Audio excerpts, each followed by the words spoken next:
Je propose de remplacer les jours fériés chrétiens qu'on a dans le calendrier français par des jours fériés républicains. On enlève Pâques, l'Ascension, la Pentecôte, l'Assomption et la Toussaint, et on les remplace par les dates anniversaires du droit de vote des femmes, 21 avril, de l'abolition de l'esclavage, 27 avril, de l'abolition des privilèges, le 4 août, de la proclamation de la République, la première fois qu'on l'a fait, 21 septembre, et de la création de la sécurité sociale, le 4 octobre. Pourquoi ? Parce que ces dates-là, pour tous les Français, elles ont un sens. Et donc ça a une légitimité et un sens profond, que ce soit des jours fériés, c'est-à-dire des jours de célébration républicaine.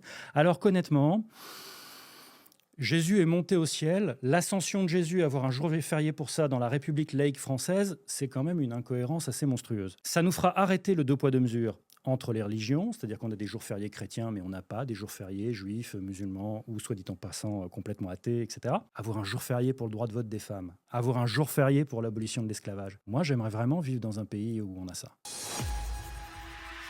Bon, moi j'ai beaucoup plus simple. Je propose qu'on arrête d'inviter ce genre de guignolo là pour raconter des monstruosités aussi grosses que lui.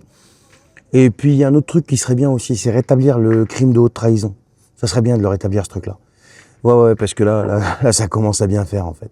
Mais qu'est-ce que la France, la vraie France, pas ta République, je sais pas quoi là, en a à foutre en fait de ton avis, Thomas Guénolé?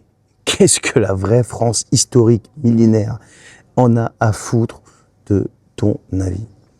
Ce pays a des racines chrétiennes. Que vous le vouliez ou non, les cathédrales n'ont pas été bâties par ta Marianne. D'accord? Les cathédrales ont été bâties par des chrétiens. Tu comprends le délire? Ce sont des chrétiens qui ont bâti les cathédrales. Ok? Il y a tout un tas de trucs aussi. Tu sais, l'époque des rois, tu vois. Tous les rois de France, c'était quoi? Les mecs, c'était pas des bouddhistes. Tu comprends le délire? C'était pas des républicains, quoi. Et depuis que vous avez commis votre crime contre le dernier roi de France, parce que c'était un abominable crime, eh bien, regardez ce qu'a fait votre République, ce qu'elle vous a apporté. Oui, le droit de vote des femmes, d'accord, oui, bien sûr, la sécurité sociale, bien sûr.